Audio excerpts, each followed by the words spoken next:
Good morning, this is the Eager Beaver Show. You are listening to a True North Eager Beaver Media Incorporated podcast.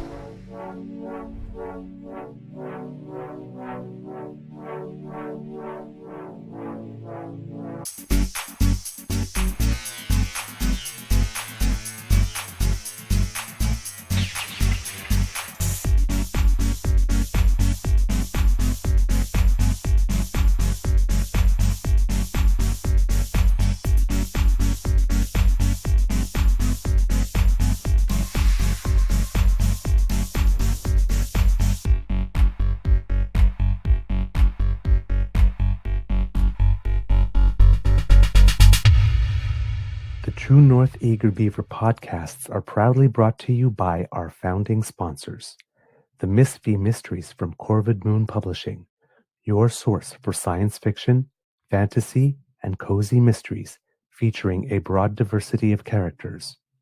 PsychicTarot.ca, book your tarot reading and unlock your spiritual journey. And the Pepper Master, hot pepper sauces made from farm-fresh ingredients to thrill your taste buds and expand your mind.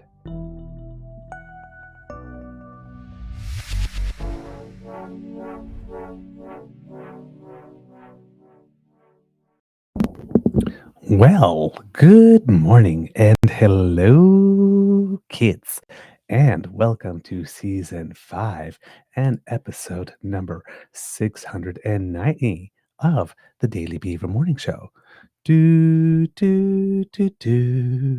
Always 100% Canadian. Today, recording day is Friday, July 11th, 2025, and it is a lovely day here at the Beaver Lodge. I am your host, the Eager Beaver, pronouns he, him, hey, Mr. Beaver, eh? And with me, as always, is my good friend, Mr. Grizzly. A big thank you goes to our podcast founding sponsors, the Pepper Master, the Miss V Mysteries from Corvid Moon Publishing, and PsychicTarot.ca. Got an interesting show for you today. Couple of big news items, and then if we have time, just a collection, potpourri, if you will, of updates and little stories, things that have been going on. But before we get into it, Mr. Grizzly, how is your mental health today, sir? 100% better than yesterday. Yes. Yesterday I slept in till 9 and then took Lola out for a walk and then came back and made us some breakfast and then proceeded to fall into a state of depression and suffered from a terrible migraine and just didn't get off the couch until I took Lola out again. It was not a good day. That happens sometimes. And here I thought, after all that sleep, I'd feel good, but I didn't. Last night, fortunately, I went to bed at a regular hour and slept right through till my alarm went off, which is not normal for me. Normally, I'm up 3 or 4 times. I slept right through till to the 6 a.m. alarm, and I'm like, well, I won't say I feel rested, but I don't feel as tired as I normally do. So let's go with that. Okay. Well, the vivid dreams take a lot the energy out of me in the middle of the night. Even if I don't wake up, I still wake up exhausted. So right. Yeah. Indeed. I had a weird day yesterday. Started off very well, had a great show, and then bad news after bad news after bad news type thing. Not again, first world problems. But went to see the physiotherapist and kind of made it clear that Romania was pretty much out of the question. Oh shit! Really? Yeah, the mountains are definitely not happening, and we walk a lot when we go on trips. Walk through neighborhoods and whatnot, and so we do easily about 10 kilometers a day, and it's like, yeah, you will not be able to keep up. You won't do damage to your foot, but you'll be in so much pain that after a day or two, you're just going to be sitting at home while everybody else is going out and doing stuff. So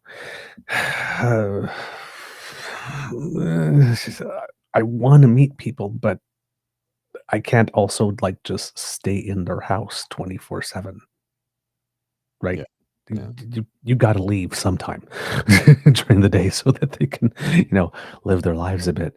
So yeah, it's not looking good. And then I was moving around some investments because I was trying to take some stuff that was outside of my tax-free savings account and put it into my tax-free savings account. And I was told that I would be able to do certain things. And then when I got there, I was told, no, you won't be able to do that. And it's like, Wait a okay, minute. we've just moved all my funds from one institution to another. Oh, okay. So you have 2 TFSAs. No, I had something outside of TFSA. Like I'd been Oh, investing since I was, in my mid 20s. right. Right?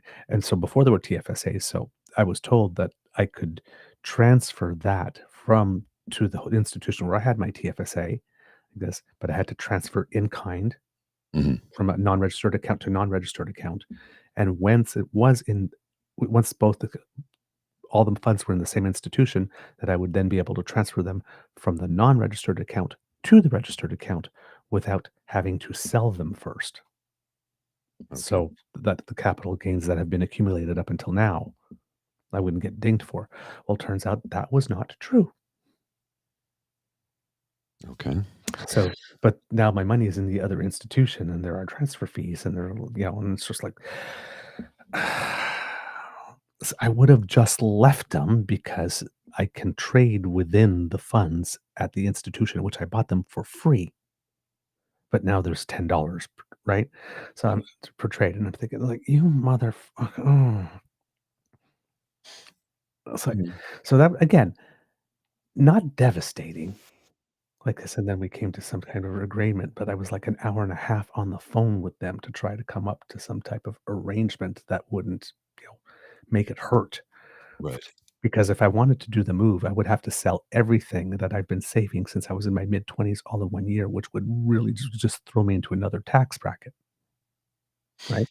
Well, I mean, And like, current max TFSA contribution, for you, 'cause you were born before 1991, correct? right, right, yes. It's, 102,000 is the max, Thank you. contribution. Exactly, and I have not used up all my room because I opened it up the first year it was possible, Yeah, me too. knowing I wouldn't be using up all the room, and I think and one day that was 3%? the plan. Is it Pardon? 3% or 5% of Canadians have used up all the room in their Yeah, TFSAs? only like 35%. I mean, Yeah. yeah, like, listen, in this day and age, who has an extra $6,000, Well, I mean, right? and it's 7,000 this It's year. 7 now, right? Yeah. Yeah, And Pierre Poilievre was, "We're gonna increase that amount." I'm like, "For like 3 to 4% of the population?" exactly. So the rich will get richer and the rest of us still suffer. Exactly. Until you can do something about the high cost of living, which there's very little a politician can actually do. Because remember who controls rents? Provincial. Mhm, And unless you nationalize the grocery chains, which isn't gonna happen, you're not lowering food prices mhm, unless you start subsidizing us. right. And who keeps voting against, expanding unionization and voting against $10 a day daycare and school food programs and raising the minimum wage and doing anything that will benefit the marginalized and the working class of this country? Who always votes against that? Could it be, I don't know, maybe potential, conservatives? Oh, yes, yes, and Yes, okay, specifically Pierre Poilievre. yes. So, again, right? Not devastating news, but like this, but it's like, another layer. And the hits just kept coming Mhm, yesterday. At one point, it's just uh, you get depleted that now like really stupid things just become one more thing on the list. So like we went out for dinner last night, we went out for sushi. And of course, because of my allergies, I need a special soy sauce. right. So I have 2 bottles of the special soy sauce in the fridge, but for some reason, both of them are like near the bottom when I take them out. And I'm thinking like, okay, we're going to an all you can eat sushi place, and I don't have enough soy sauce for all you can eat. I just like, and I'm like, you know, it was a great meal and all that kind of stuff. But Mhm, I'm just like sitting there and it's like, oh my God, it's like I can't go to Romania like this. And this also means because the problem with the physiotherapist said is that uh, because both feet are still different, um, the trouble I can get into is developing a new gait when I walk. So right now I have to focus on not making the foot that I hurt match my good foot when I walk, but making my good foot match the foot that I hurt when I walk. So not to take bigger steps with that one, because if you do that for 2, 3 weeks, then it imprints in your brain. And when your foot gets better, then you're walking with a weird gait. And it's like, it's just like, so this means like, I was really hoping that at some point I could get on a tennis court for a little bit, like, even if it's just like, hitting balls. And it's like, Right. that's probably not going to happen until August again. And then if Alex goes, well, Alex is going to go to Romania and going without me, then I'm like alone for another month again. And I've been alone a lot since. It was just like, oh God. Wow. It's, at one point it's like, it was like a blues song, right? Can't go to Romania. My trades are bad. Don't have enough soy sauce. And I'll be alone for another month. Oh no, I got the blues. I got the beaver blues. It's just, so yeah, I was sad most of the day yesterday. And it got off to such a great start because, and I have to say, I've been sad more since I broke my foot because, Right. I'm not living life and life's happening without me in certain ways.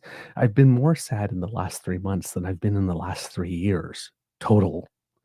So it's just like, I'm so done with this. I want to go back to regularly scheduled beaver. Just like I'm my usual happy, bouncy self. I don't like this. It's like I know here in my head, right, that it's irrational and like this, but I also know like I it's not wrong to be sad about all of this stuff, right? But there's half of me going, yeah, it's legit that you're sad. You've got stuff to be sad about. And the other half of me is like, girl, get over yourself. Because you don't, I do not like this sadness. So just don't be sad. Find a way to not be sad. But there's just so much. Barney, was it Barney Stinson? Barney from How I Met Your Mother. I can't remember what was his name. Barney. He says, "When I'm sad, I stop being sad and be awesome instead." True story.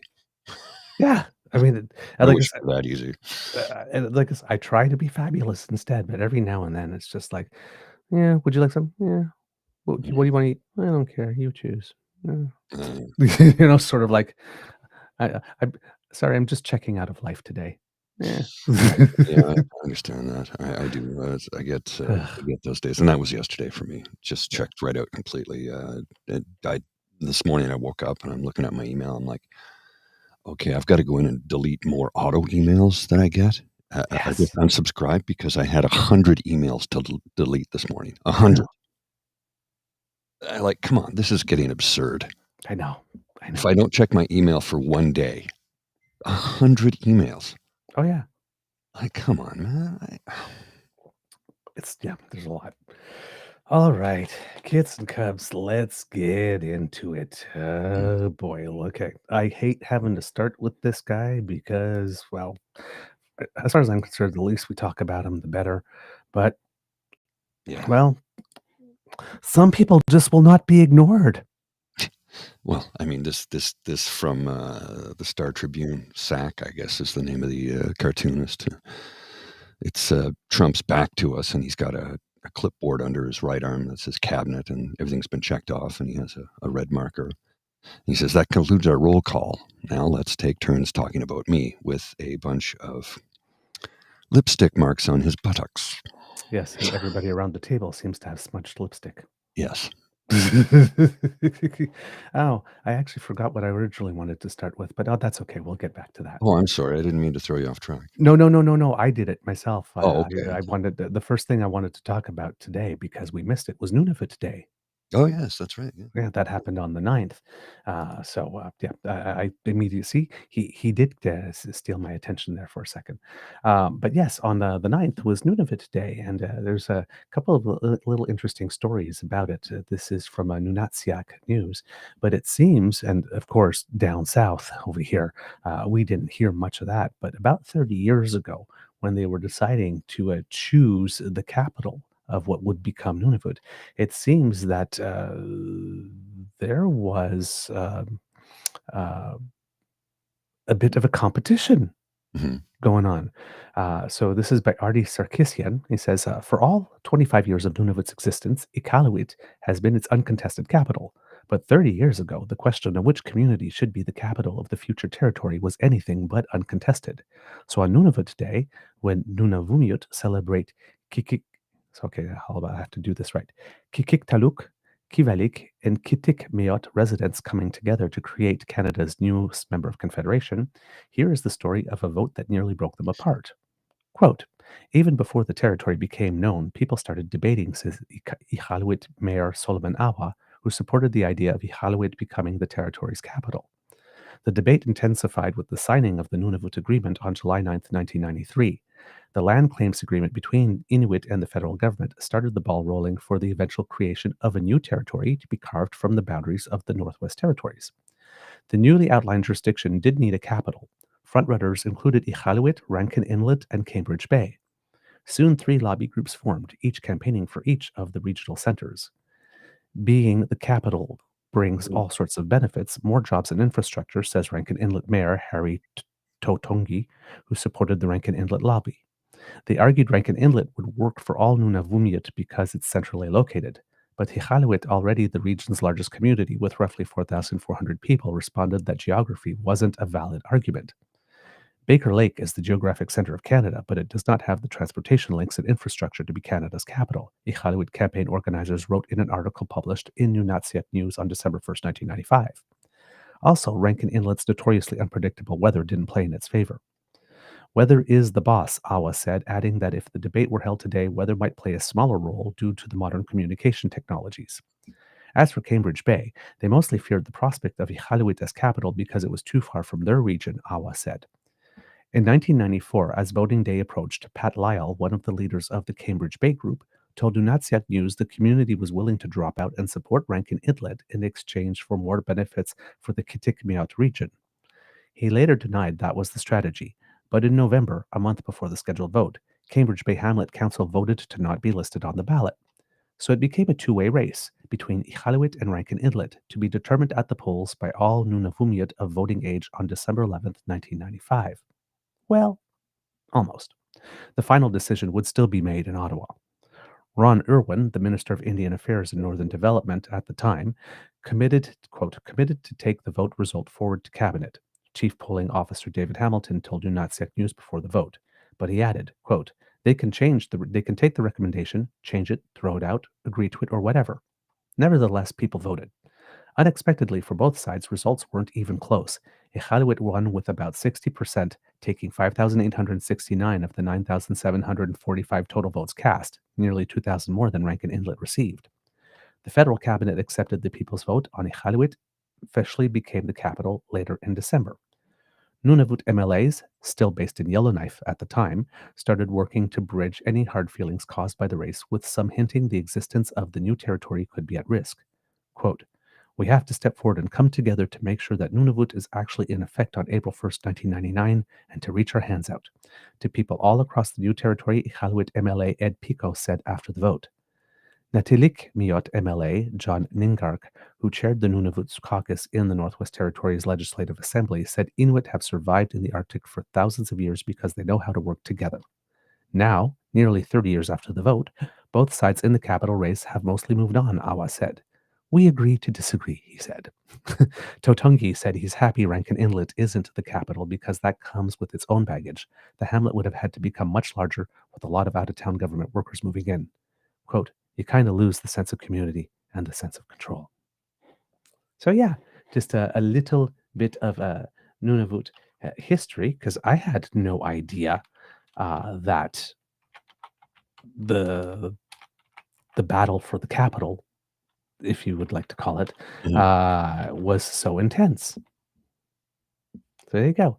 And now there was more news from Nunavut in that we have yet another premier who is stepping down.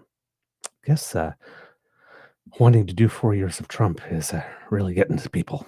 I'm sure it is, actually. I'm sure people are just going, I can't deal with this anymore. I was speaking to somebody recently who said, I can't give you much in the way of details, but other than the fact that every time Trump opens his mouth and says something, everybody's like, oh, damn it, we have to address this. So Exactly. it's like, okay, drop everything you're doing. We need to have a press release at 3 p.m. It's like, can we wait till 4? Because we're going to have to work on this because it's changing by the minute.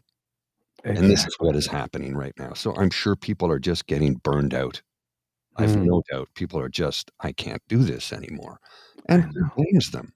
I know. So we had the premier of PEI, the premier of Newfoundland and Labrador, the premier of Yukon, and now Nunavut. Did I miss one? Uh, I think. I'm not sure. Yeah, I think I got them all.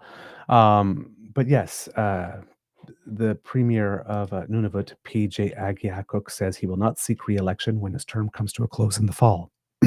Agiaguk wrote on Facebook Tuesday morning that he is, quote, humbled every day by the trust Nunavummiut placed in him and is, quote, deeply proud of what we've achieved together.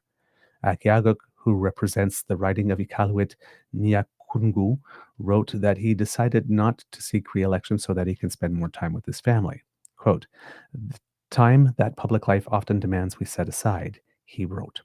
He highlighted some of the accomplishments that stood out over his term, including the Devolution Agreement, which was a very, very big deal, the National Early Childhood Education Agreement, and the launch of Nunavut 3000, a plan to build 3,000 homes across the country. And just for those who are wondering, the Devolution Agreement is this allowed the government of Canada was having the final say over a long list of things that were happening in Nunavut. And now, with the devolution agreement, the authority for those decisions had been placed back in the hands of people in Nunavut itself. So it gave Nunavut control over its land and resources. So it was a big deal in mhm. terms of that. And so PJ Agiaguk was there when that was happening. He also highlighted the trying times they have faced in the past few years, including COVID-19 pandemic and the water crisis. Quote, to the municipal leaders and frontline workers who showed resilience and leadership during those moments, your efforts were the backbone of our response. Agiaguk thanked his family and friends for supporting him over his term. He grew up in Grise Fjord and was voted as premier by his fellow MLAs in 2021 as part of the territory's consensus government. Again, up north, people are elected, and then around the table, they discuss amongst themselves, and they choose the premier among themselves. And there are no parties. He won the riding of Iqaluit Niakungu in 2021 with 84% of the vote, according to his profile. He was previously the president of Kikitani Inuit Association. He survived a non-confidence vote in the Legislative Assembly in November 2024, with 10 MLAs voting to keep him as premier and another 8 voting to remove him. And the next Nunavut election will be held on October 27th. So I'm not sure if there's, somebody's probably going to be named an interim until then. And I don't know who that is yet. But yes, there will be a territorial election on October 27th. There you go. That was sort of the little interesting tidbits that we have before we get into the main stuff. And now we need to get into the main stuff. So, kids and cubs, once again, it unhinged its jaw. The orange rattlesnake south of us wasn't getting enough attention because, remember, in April, he was claiming that countries all over the world were calling him and kissing his ass. And then we got Literally said that. yes. And then July 4th was about to come. And he said, well, those 90 days, we'll push that back to around July 8th and 9th. And then July 8th and 9th came back and says, well, we'll push that back till August 1st. Because, and then we saw another interview where U.S. Treasury Secretary Scott Bessent, I think, probably let slip that countries weren't calling. Mm. Yeah. So it seems that everybody looked at that long list of tariffs that he put out on Liberation Day, and then he scaled them back for a bit. And then, you got this amount of time to make a deal with me. And everybody went, and then July 8th and 9th came along and it says, well, here we go. I'm sending you letters saying how much you're going to have to pay. But if you still want to kiss my ass between now and August 1st, we can still talk. And the world went, so once again, Trump did what he usually does when he's thirsty for attention. He turns to his favorite punching bag. That would be us, because I think he's still thinking that that whole "oh my God, if he's willing to do that to Canada, what's he going to do to us? We should fall in line" thing. I think he still thinks that that's working. Well, I'm reading his letter here, and it's just so much absurdity. I know, right? So yesterday he decided to release this. Mr. Grizzly, since you have the letter, would you? Dear Mr. Prime Minister, it is a great honor for me to send you this letter in that it demonstrates the strength and commitment of our trading relationship. Sorry, just give me a sec here. You can't do it with a straight face, can you? It's not easy. It's not easy. It's his great honor to punch us in the face. Just put my glasses on here. Commitment of our trading relationship. And the fact that the United States of America has agreed to continue working with Canada, despite Canada having financially retaliated against the United States. As you will recall, the United States imposed tariffs on Canada to deal with our nation's fentanyl crisis, which is caused in part by Canada's failure to stop the drugs from pouring into our country. Instead of working with the United States, Canada retaliated with its own tariffs. Starting August 1st, 2025, we will charge Canada a tariff of 35% on Canadian products sent into the United States, separate from all sectoral tariffs. Goods transshipped to evade this higher tariff will be subject to that higher tariff. As you are aware, there will be no tariff if Canada or companies within your country decide to build or manufacture product within the United States. And in fact, we will do everything possible to get approvals quickly, professionally, and routinely. In other words, a matter of weeks. If for any reason you decide to raise your tariffs, then whatever the number you choose to raise them by will be added on to the 35% that we charge. Also, I must mention that the flow of fentanyl is hardly the only challenge we have with Canada, which has many tariff and non-tariff policies and trade barriers, which cause unsustainable trade deficits against the United States. Canada charges extraordinary tariffs to our dairy farmers, up to 400%. And that is even assuming our dairy farmers even have access to sell their products to the people of Canada. The trade deficit is a major threat to our economy and indeed our national security. If Canada works with me to stop the flow of fentanyl, we will perhaps consider an adjustment to this letter. These tariffs may be modified upward or downward, depending on our relationship with your country. You will never be disappointed with the United States of America. Thank you for your attention to this matter. With best wishes, I am sincerely Donald J. Trump, President of the United States of America. Okay. You did relatively well for that, Mr. It was very difficult not to. Oh my God. Okay. This What guy. a freaking idiot. I know. I mean, and it's like, again, right? The opposite of love isn't hate, right? It's utter indifference. And with this type of guy, when he puts out this type of letter, right? He's like expecting the whole world to bow. And we're laughing as we're reading it. Yes. Right. The news comes out. It's like, oh God, her again. It's just like, let's go through some of these things. It's a great honor for me to send you this letter. It's a great honor for me to punch you in the face. Basically, here, it demonstrates the strength and commitment of our trading relationship. It sure does. We don't have one. You tore up the trade agreement that you signed just 6 years ago, right? Yes. So it demonstrates the great strength commitment and the fact that the United States of America agreed to continue working with Canada, despite Canada having financially retaliated against the United States. So this is another, why don't you just lie back and take it letter? Basically. It's like, we punched you first. How dare you punch us back? That's what I'm it the is. only one who's allowed to punch. Yeah. What are you doing? Why are you resisting? Just let me climb up on top of you.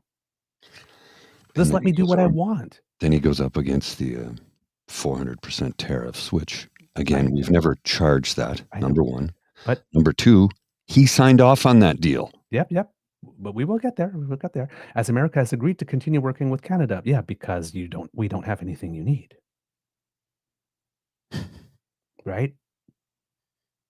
But you've agreed to keep on working with us. Yeah. Okay. As you will You don't recall, the have United We as don't you need anything from Canada, No. But but we're gonna put we just want all of you, though. yeah, we're gonna annex you, but we don't need anything from you. We're just going to take you. Yeah, exactly. Again, right? The civilly adjudicated sexual abuser. Yes. Yes, and it stood up in court again on Yes. another appeal to E. Jean Carroll. She won again. Yes. I know. I love her. She He just decided, don't get mad, get everything. is legally a convicted rapist. Yes. Now, again, technically, we can't say rapist because in the state of New York, the way that the law is designed, that only counts as sexual Battery? abuse Oh. because E. Jean Carroll was not 100% sure with which part of his body Yes, because he used to do what he did to her. And then, of course, you'll remember he tried to sue her for defamation because she claimed rape. And then the judge turned around and said, listen, in common parlance, that's what it is. yes. You lose. Right? Yeah. But that's the technical thing. That's the only reason where we're not allowed technically to use the R word. Technically. Yes. But that's Common what it parlance. was. That's what it was. So again, he's talking about to deal with our national fentanyl crisis. We know that that's bullshit, but he just can't seem to let that go. And then he's talking about instead of working with the United States, yes, because I distinctly remember us making all those announcements of all those billions of dollars that we were going to spend on the border when people were still thinking, hey, just mollify them on this one and, things will be good. Remember when the conservatives were saying that? Remember when Danielle Smith was validating all his concerns on the border and said, just give him what he wants on the border and then we'll be able to have trade. Those were good times. Mhm. Good times. Was never going to happen. Not No. with this guy. No. Okay. There's thirsty for attention and then there's downright parched. Right? This guy's like, attention, attention. Right? And there's nothing sadder than a neglected attention whore. So he's still going on about the fentanyl thing, which is not a thing. He still says we're not working with them. We did. There's even less going in than the fewer than 1% that was at the time he was complaining. Then we retaliated with our own tariffs. Yeah, of course we did. Then starting August 1st, it's going to be a charge tariff of 35% on all these goods. And then there's all these like exceptions separate from sectoral tariffs, whatnot. It's just a jumbled mess. What does this actually mean? Nobody really knows. I mean, I'm sure there's some like, let me put this way. Not nobody really knows. We've got the best trade negotiators in the world. They're going to be able to figure this out, what this actually means. But for the average person sitting at home, like this is like the 27th threat of terrorists or whatever. And it's like, which ones are on, which ones are off? What does this mean really? The average person doesn't know anymore. Even I'm following this stuff and I can't figure it out anymore. Keep up. And what every time he does this, the stock market reacts. Although this time the stock market kind of flipped him the bird. Like, oh, he's going to chicken out in a day or two anyway, so don't worry about it. That's kind of the reaction the stock market just had. I was watching something earlier from MSNBC about that, and they said the stock market basically flipped him off because they're sick of this. They know he's going to chicken out in a few days. They know he'll back down, so that the stock market didn't even blip this time. Yeah, except for well, that even got better since I looked about half an hour ago. Mhm. Pre-market trading. When I'm looking at what's going on Asia Pacific right now, it's there's a couple of places that are down, but it's an up day for a lot of places. In Europe overall, it seems to be a down day because the EU is probably thinking, okay, we're next. But Mhm. the lowest is Italy, down 1.3%. It's not like there's a 2, 3, 4% shift. And for the Americas, the Dow, when I looked earlier, was projected to open about 345 points down. Now it's 243 points down. So, because all these tariffs, everybody knows, except Donald Trump, it appears, that Americans will be paying them. Yeah, he is completely convinced that it's not Americans that pay them. Yes. When everybody has told him and every American that thinks tariffs are good that you pay for it, your costs go up. And I've recently read how, a lot of people say, "Well, I'm going to the States, things are cheaper with a Canadian dollar." No, it's not. No, And a no. matter of fact, in a lot of restaurants and fast food places, the dollar value is the same. So, say $5.99 for a burger at Mickey D's is $5.99 for a burger in the US, but you're paying $1.35 more per dollar because of Mhm. the exchange rate. Right. So you're actually losing money. Exactly. And then I'm sure in global trade, as we were talking about the other day, that the value of the US dollar has dropped over 10% over the last 6 months. The value of the Canadian Yes. dollar has increased 5%. I'm sure there's some dynamics with that are far too complex for me to think of on the fly. That affects how far our dollars go. Uh, the gold price, which had been slightly retreating over the past 30 days. Well, shooting back up on that news. People running to the safety of gold. No, not shooting up back, not just about 1% up right now.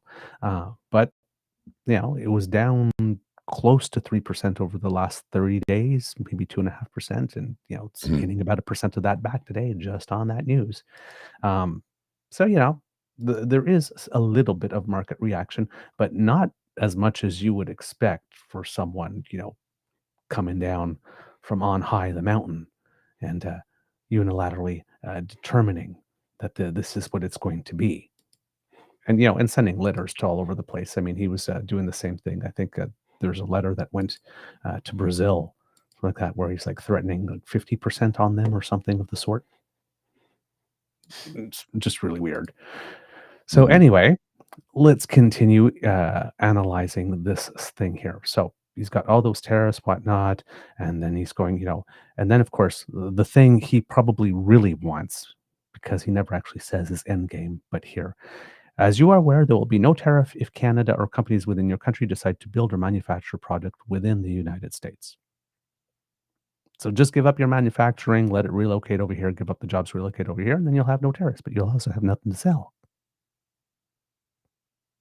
That doesn't sound like a good deal. I'm not an expert on international trade, but that sounds like a sucky deal, Mhm. my friend. Avoid the tariffs by not manufacturing anything in your country ever again. Yeah.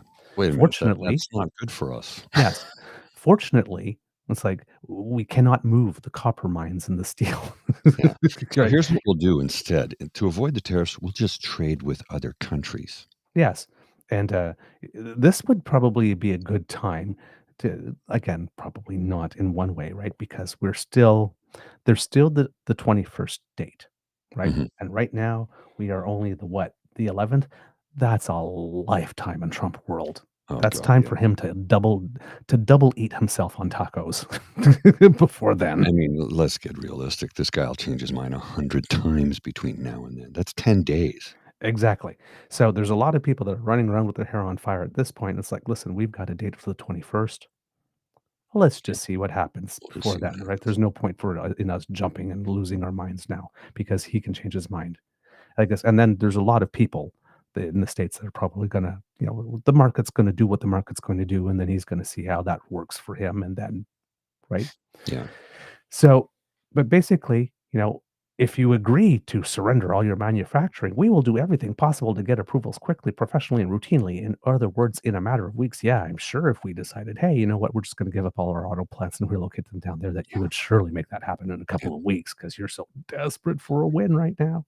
He just wants to put Canadians out of work, and he doesn't give a shit how he does it. Well, again, as the Prime Minister said, right, he wants to break us so that he could own us. Yeah, and it's not going to happen.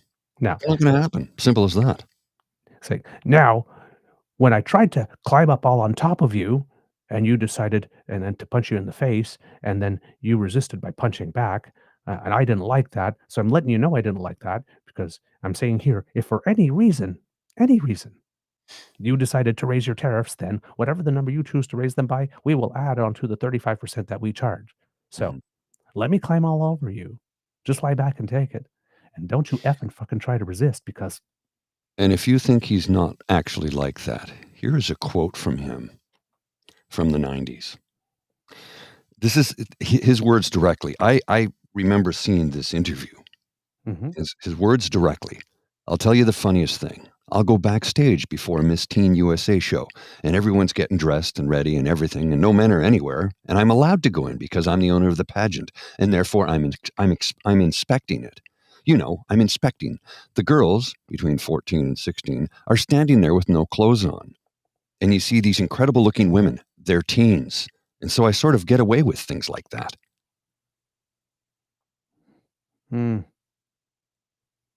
This man is a disgusting human being. Then he goes, he mentions fentanyl again. So that's not the only challenge we have. And then he goes into the tariffs and non-tariffs and the dairy things. And here in this letter, we get a sense that Trump might be starting to get it, but he's not all the way there yet.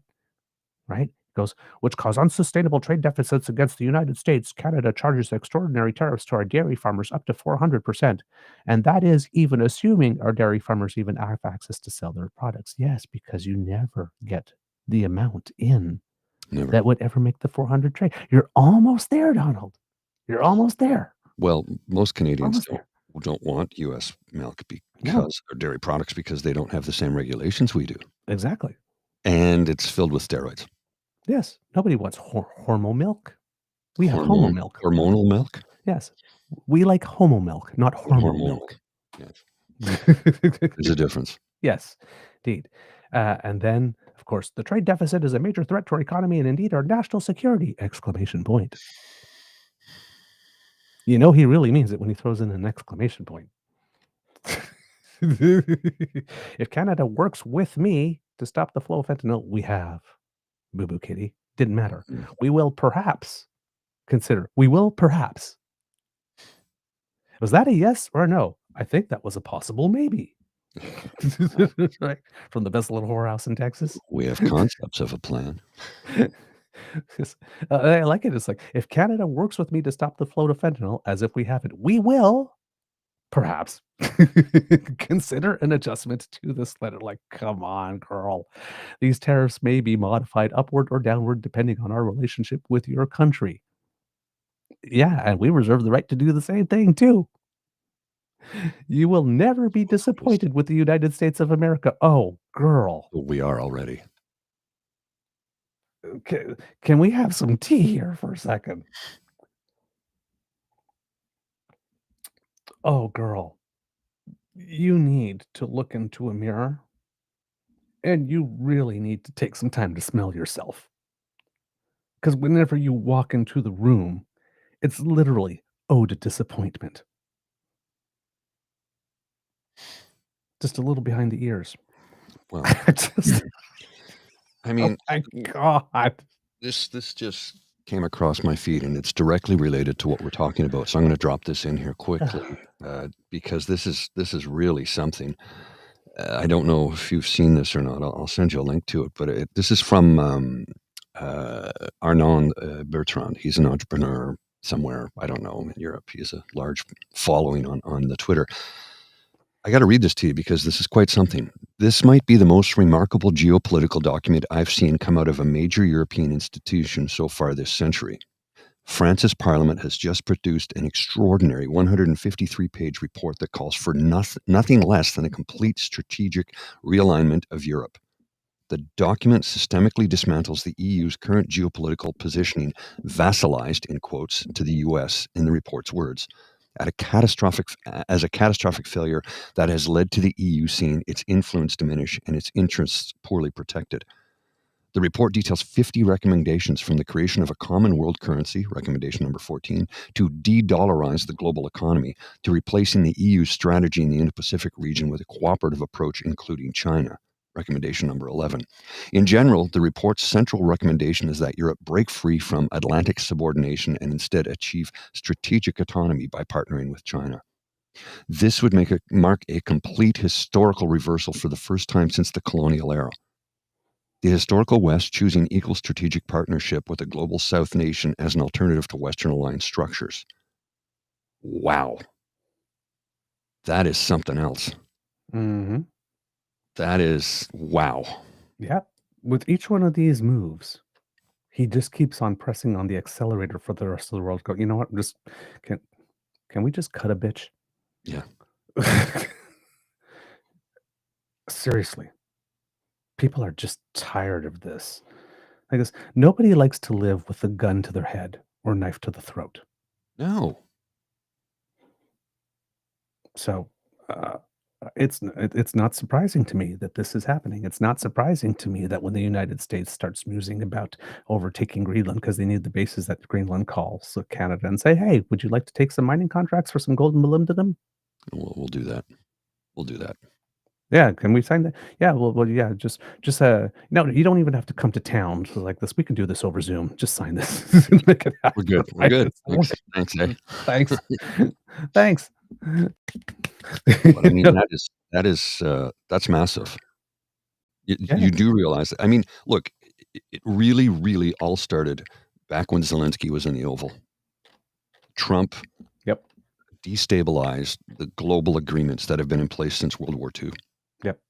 And it seems that, on that, just a quick little aside, not to get into it, but that decision that came earlier in the week, it was just some defense systems that were already in Poland or whatnot were not going to go to Ukraine.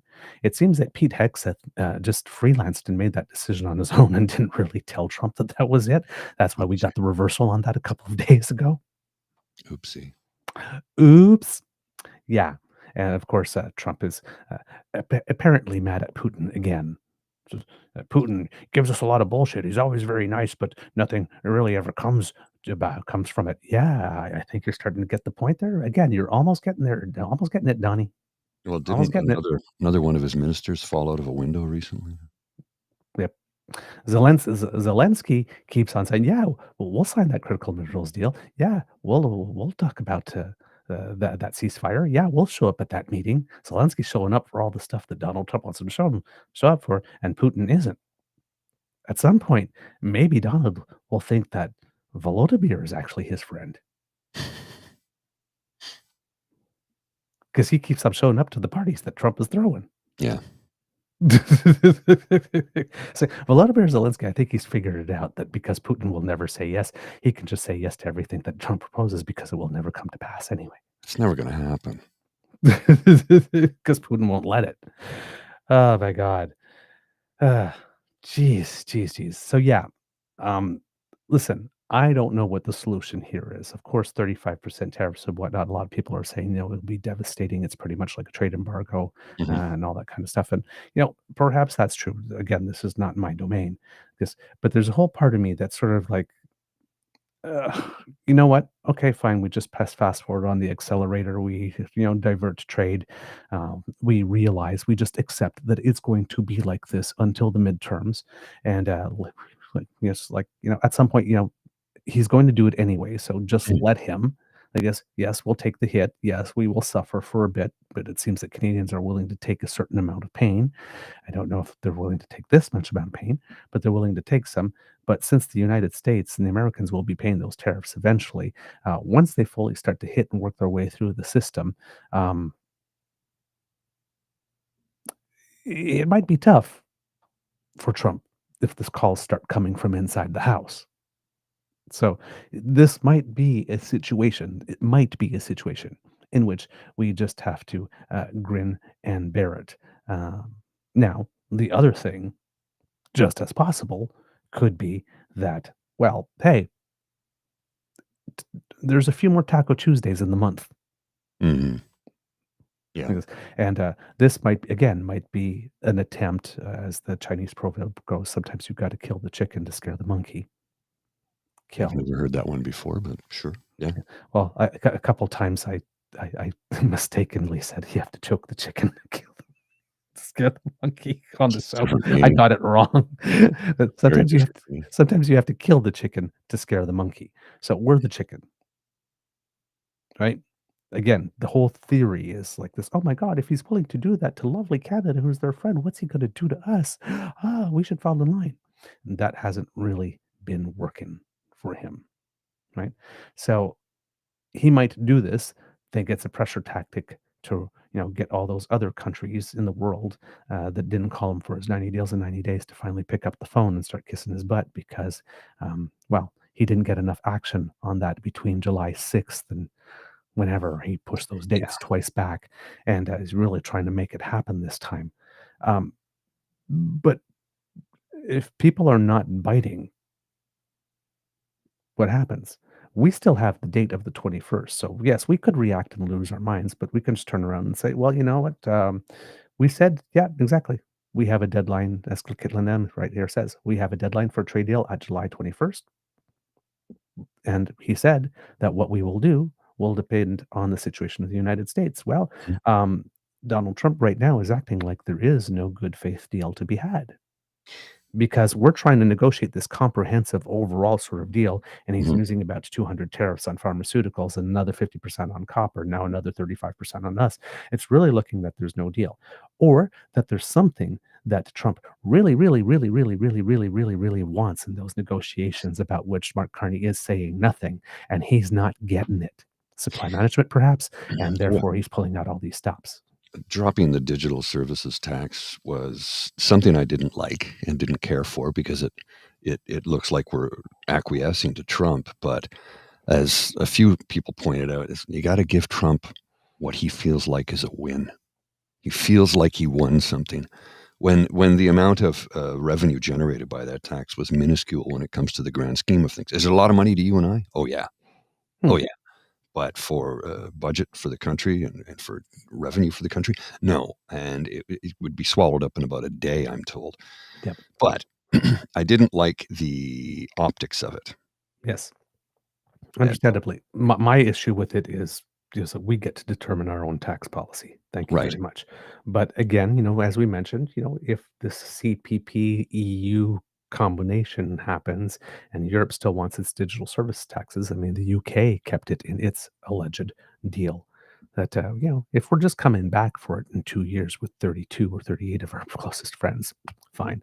There are certain things, right? I mean, it's quite very possible that, Mark Carney says, well, digital service tax wasn't my tax. I didn't bring it in. I'm not particularly attached to it. We know this really irritates him, so let's leave this thing on the table for as long as possible, because he is going to throw a tantrum at some point to try to get something, because that's just what Trump does. So let's leave that on the table for as long as possible. Let's resist a little bit. He'll get mad. So throw him a bone. And then, maybe that will tide us through to the 21st. Well, unfortunately, it didn't tide us through to the 21st because he got mad again. But,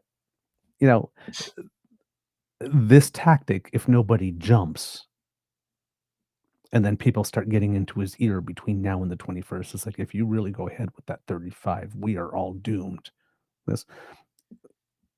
It could be just as likely, just keep calm and Carney on and expect to flip back at some point. Because Trump will probably end up munching on his own taco. Anyway. Well, remember, he's all about Project 2025 that he says he's not all about. Right? I mean, look at this. Overall progress, he's at 45%, 313 total, 108 done, 63 in progress. USAID killed.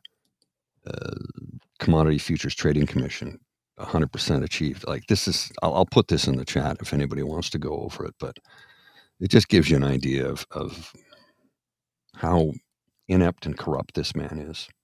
Yeah. I don't know anything about it. Well, then why are you enacting every single aspect of it? I know.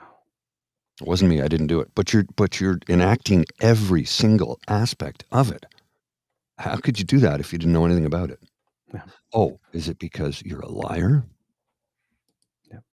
Kept playing with 3D. I think Carney struck down that tax because he personally didn't agree with it. That's quite possible, but he knew Hmm. there wasn't going to be much political capital loss because there was a lot of demand within the country itself for him to not pursue it as well. Right. So, but it's an entirely different beast than from supply management, right? Which he went out of his way to say was a red line. So I have a feeling, but if there's anything that Trump is really, they're pushing really hard on supply management and we're not budging, and that this might be what this is about here. Now, the other possibility, and again, I don't know. This is pure speculation on my part. Again, Mark Carney does understand the bond market very well. And who knows? Maybe there's a move we might be able to make there that might throw a little fear of God into him between now Maybe, yeah. as well. So you never know. You never know. I think this, if we're assuming that Mark Carney understands markets better than Donald Trump does, and the people around him do, um, we might have a couple of extra aces up our sleeve that, because we're being tight-lipped, we're not talking publicly about. We'll see. But for now, listen, 35%, clearly not ideal, clearly a threat. Um, but at some point, I think it was David Moscrop said it on Twitter. At some point, the guy who was elected to deal with Trump might have to deal with Trump.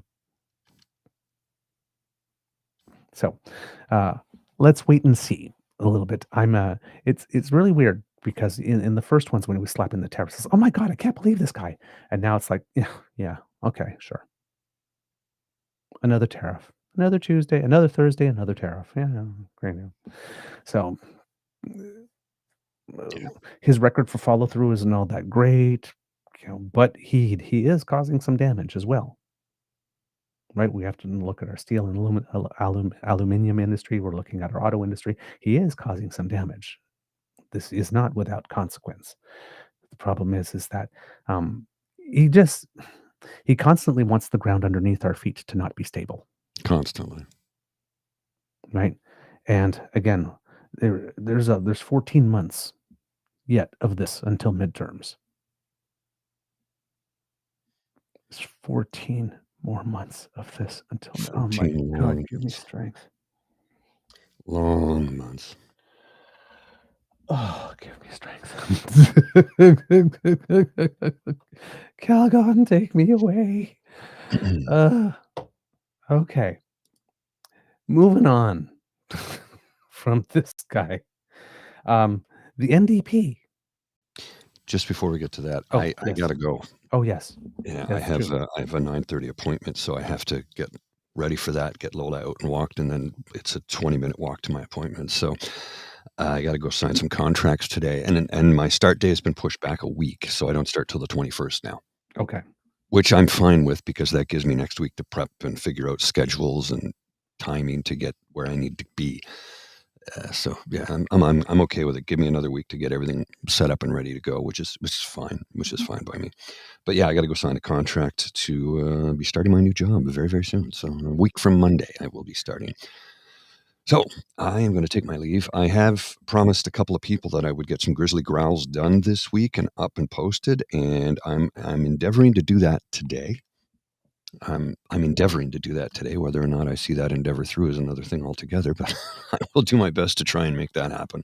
I do have a number of things to get to today as well, but until such time as I see you again, you all take care. Thanks for being here. We love and appreciate you. And don't forget to hit the like button, the share button, and get as many people to subscribe because we really do need that. Thanks again. See All ya. right. See ya. See you, my friend. Ah, yes. If you smash with our buttons now, you don't have to remember to do it before you leave, as Kit Elaine would like to say. All right. Moving on to the NDP. It seems that they are talking leadership all of a sudden. There's been some back and forth in the press about it a little bit. Interim leader Don Davies trying to make the point. I think some point last week that they need to get to this leadership race quickly. Again, the typical thing because we're in a minority parliament and it could fall at any time, so we need to have a leader. Um,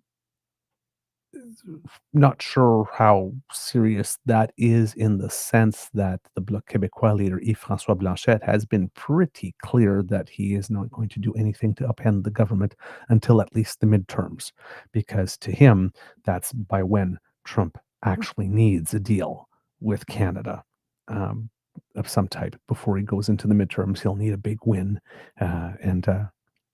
You know, there might be some advantage to us in his thinking, dragging our feet until then, or nothing will be firm until then. So there's no point.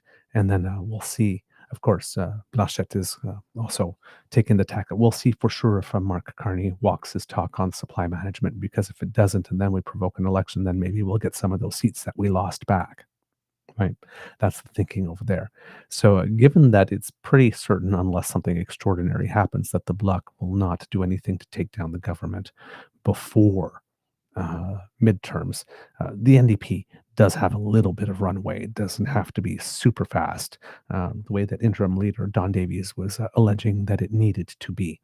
So, it seems that they've come to some type of happy medium, because they will have the race will start sometime between September 1st and September 8th, and then will end sometime between March 22nd and March 29th, which will make it about a 7-month race. And that time, March 22nd to 29th, will coincide with the NDP National Convention that is already scheduled to be held in Winnipeg. It seems that the entrance fee for the candidates will be set at $100,000, which seems like a lot for certain people, especially when you're considering the NDP. But we'll get into that. Andrew Thompson had some interesting comments about that. But according to Darren Major and David Thurton of CBC News here, let's see what it is. It says the party's federal council met on Thursday to hammer out some of the rules to govern the leadership contest, which will include the $100,000 entry fee, as I mentioned. The full guidelines for the race have yet to be finalized and will need to be discussed at yet another meeting. Former BC NDP MP and House Leader Libby Davies, there's a name I haven't heard in a long time, I hope she's doing well, is pleased that the party is not rushing to elect a new leader. In an op-ed in the Toronto Star, Davies noted that a lengthy race levels the playing field, allowing grassroots candidates to rise to the forefront alongside more well-established names. But Davies has issues with the entrance fee. Quote, "That's a steep crawl. It will definitely limit the field," Davies said. "They will obviously have to have the ability to raise that kind of money in a very short period of time." The last time the New Democrats held a leadership race, the entrance fee was $30,000, and the race lasted for more than a year. Davies had hoped to see a fee of around $50,000 to $75,000. The new leader will face the tough task of rebuilding the party in the wake of its worst electoral showing ever. Right? They only came out of the last election with 7 seats, and they lost incumbents in traditional strongholds such as Hamilton and Windsor. Of course, the former leader, Jagmeet Singh, announced his resignation on election night after he had failed to win his own seat. And that left the party without party status, which means it loses certain perks that include being guaranteed a question in the daily question period, participation in committees, and funding for the leader's office and research bureau. Avi Lewis, who's a former federal NDP candidate who says he's seriously considering a run for the leadership, welcomed the federal council taking the time to deliberate and debate the leadership contest rules instead of rubber stamping them. Lewis called it a victory for internal democracy in a party that he and others have said has been run by backroom political strategists. Quote, "This is great news," Lewis said. "This is a real turning point where we can start coming together." But Lewis said he will wait until he sees the final rules before deciding whether to launch a campaign. Lewis is a former host on Al Jazeera and CBC. His father, Stephen Lewis, led the Ontario New Democratic Party, and his grandfather, David Lewis, helped found the federal NDP in 1961. So it's a little bit, if one could say, NDP royalty there. The NDP has also been faced with internal challenges since the election. Veteran MP Don Davies was selected by the party's federal council in May to serve as interim leader, but a trio of MPs, all of them visible minorities, wrote a letter to the council blasting the selection process, saying it failed to uphold democratic and transparent principles. Then, last week, a group of NDP organizers and former MPs branding themselves as Reclaim Canada's NDP called on supporters to redirect donations from the Central Party to local riding associations. This is a big deal because I think it was in uh, not this election, but 2 elections ago, the NDP let me put it this way. Each electoral district association, if it gets more than a certain percent of the vote, I think it's 15% of the vote, has a portion of their election expenses refunded through Elections Canada. And normally that money goes back to the riding associations, but the NDP had incurred a debt to run in that election, and they decided that they were going to keep all that money for the central office to help clear off the debt. And a lot of people now are saying that the reason that they've lost so many MPs, particularly some good incumbents, is because all that money that should have gone to the Electoral District Association to make sure that they could do the grassroots work at the local level to ensure that those MPs got reelected was not there, and that's what cost them. So there's a group within the NDP that wants that money from this current election, and there's not a lot of seats where the NDP got 15% of the vote, to go back to the ridings and not back to the central campaign to cover the debt. The NDP always incurs debt because of all the parties. I think they're the only ones that actually own their headquarters, their head office. So they usually borrow against the property that they own to run their election campaigns and then pay back that amount with fundraising over the next 3 or 4 years. But if there's going to be an election let's say it's a minority parliament and the parliament falls in 2 years, that doesn't give them enough time, right? And now that they have to pay more in order to be able to operate because they do not get these perks because they're not party status and because they're not getting a lot of their election expenses refunded because they didn't get 15% on a lot of seats. You can see how one problem stacks on another, makes climbing back up that hill a little harder. So this group within the NDP, Reclaim Canada's NDP, wants those donations, was calling on supporters to redirect donations from Central Party to local riding associations. So they want NDP voters not to make a donation to the Central Party, but to the ridings specifically. Quote, "This election, Canadians showed that the NDP feels out of reach as a viable political option," the group said in a press release. The group said that by directly funding riding associations, quote, "progressive community organizers can access the resources required to meaningfully and equitably rebuild the NDP without being bureaucratically tangled with the party's management." The party could face financial difficulty following the spring campaign. Hundreds of NDP candidates failed to reach the 10% vote threshold. Okay, so it's 10, sorry, not 15. That would have qualified them for campaign expense rebates. The party announced earlier this week that it would be launching a renewal process led by lawyer and former candidate Emily Taman, who happens to be a lawyer. And this is the NDP doing things the right way, as opposed to the Conservatives, who have the party leader calling everybody and saying, "How did I do during the last election?" They're actually getting somebody that's not in the upper management of the party and that has some type of related background to do this type of work, to actually do all the calling, gather the data, and then write up the report. The party says the review will include consultations with party members, staff, riding associations, and volunteers. So you have the overall beginning of the terms of that, and of course, of the race. And of course, the big issue here, the sticking point, as brought up by Libby Davies, seems to be the actual entry fee for this. And Andrew Thompson, who was the um, finance minister for the Saskatchewan NDP and was a candidate at one point um,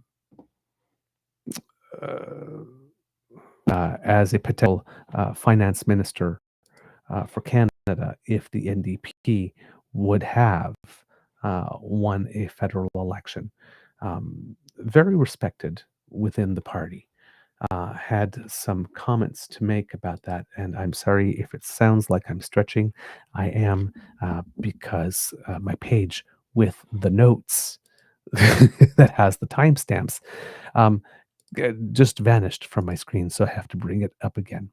But yes, he had some thoughts about the entry fee and why it might not be a bad idea. And the reason I want to present his comments to you is that normally when you get into these types of situations, you get a very pro-partisan line that likes to uh, focus on the positive while not talking as much about the less shiny parts. And in this case, Andrew Thompson is actually keeping it rather real. So I have two segments for you here, kids and cubs, and I was impressed by the pundit not going fully partisan pundit, but actually keeping it real. He seems to actually have the genuine best interest of the party at heart. What do you make of this move? There was a little bit of push and pull inside the party. Some wanted to get it over with, like before Christmas, to get a new leader in the minority parliament. Others wanted to wait. It seems like that wing got what they wanted. What do you make of it? Yeah, I think this recognizes that there's a lot of work ahead of a new leader and that the party has to spend a lot of time getting its act together before that. Certainly the longer time frame will allow a broader field, I think. It'll allow a deeper set of candidates who may be wanting to take a little bit of time to get organized. Certainly the $100,000 fee is, is going to cause some people to be upset, but frankly, a big part of this leader's job is going to have to be getting the party's finances in order and being able to demonstrate that they can organize on the ground. So this is probably a good compromise in terms of what is needed between those who are obviously anxious to get out the gate and those who realize that there's going to be a lot of work to be done to actually get the party in order to come back. Yeah, Stevie, I mean, the timeline. So again, pretty much, just keeping it very real. There is, there could be a lot of contenders for this, and $100,000 would definitely show that there's a leader that's capable of doing the fundraising work that the party would require, because it does have a rather steep hill to climb. Now, later on in the discussion, he is talking about some of the challenges that the NDP might be facing here, because this is not a natural or normal situation for this party to be in. So over here, and let's see what he has to say about that. So the party has a couple of very significant issues facing, and not the least of which is the fact that the number of people who currently think that they could vote in a Democrat is at a historic low. If you go back to even 5 years ago, almost half the population in the country could see themselves voting NDP. Doesn't mean they were going to, but saw that as an option. Today it's fewer than 1 in 3. And I think that really is a very significant issue to wonder why has that happened. Setting aside the fact that, when Jack Layton was a leader in 2011, the NDP got 4.5 million votes. This last election, they got 1.5 million votes. That's 3 million Canadians that turned away from the NDP for some reason over that time period.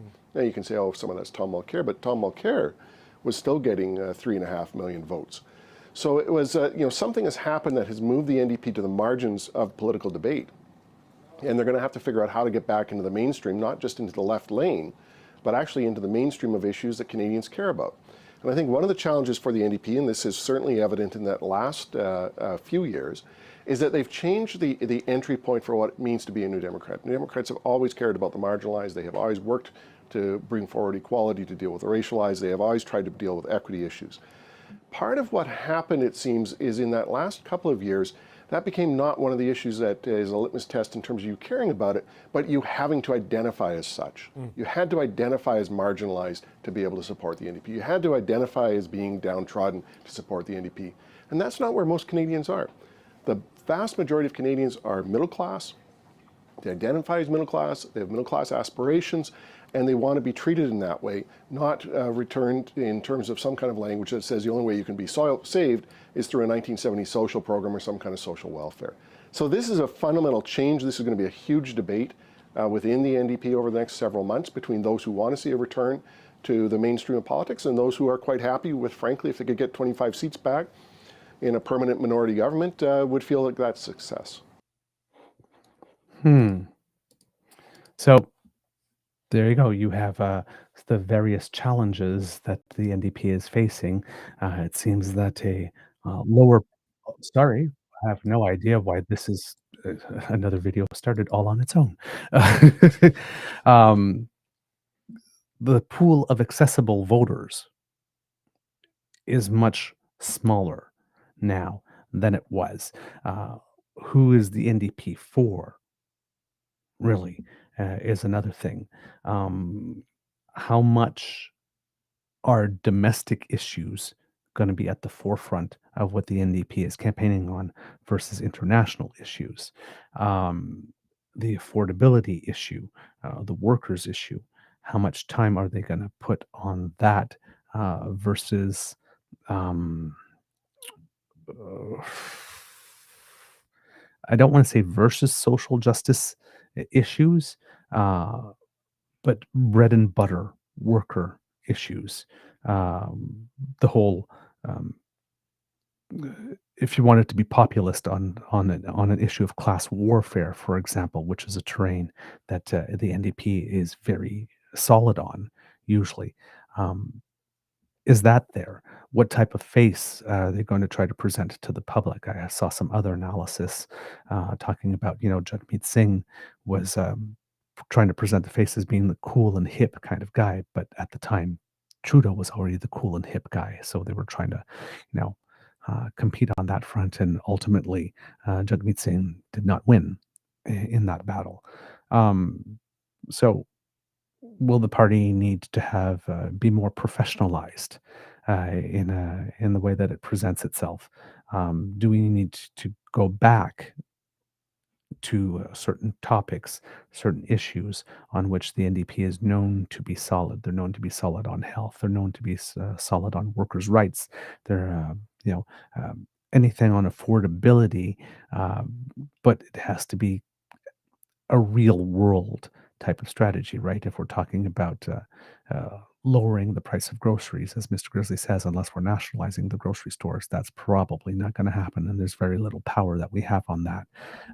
So, um, you know, what type of promises are they making on that? If they're still making promises like we need to have like some like code of behavior, or we need to take some action to bring down the price of groceries, but not actually um, uh, all the words around it about how we achieve that are more aspirational than a tactical example. That won't be there. So there is room for the NDP in the sense that Prime Minister Mark Carney is governing very much like a progressive conservative. The Liberal Party, has taken a couple of steps relatively to the right from where it was under Trudeau, without being, it's probably more a center right party at the moment than center left, which vacates a lot of terrain for the NDP to be able to walk in and occupy, especially as U.S. actions will start to hit and bite in Canada, and there will be workers' issues with regard to that. There will be a stability of income issues, if not affordability specifically. So there's plenty of terrain, but it has to come from somebody that Canadians will view as serious and perhaps consequential. And it will have to be meaningful statements, not these aspirational boilerplate statements. There will need to be some tactical and strategic elements to the plans that's putting out, because Mark Carney is putting that out. And it seems that Canadians seem to like that. Don't just tell me what you're going to do, but tell me how you're going to do it. But there is a lane. However, again, the financial issues, they're stacking up, and someone who is going to be able to be compelling enough to get organizations and groups to open up their wallets is going to matter. And there is that issue between the central party administration and the riding associations and how they are funded that will need to be resolved. So the next NDP leader will not only have to have some good fundraising skills, but some particularly good diplomacy skills. So yes, $100,000 is a lot for a party like the NDP, for a party that likes to be grassroots and present itself as such.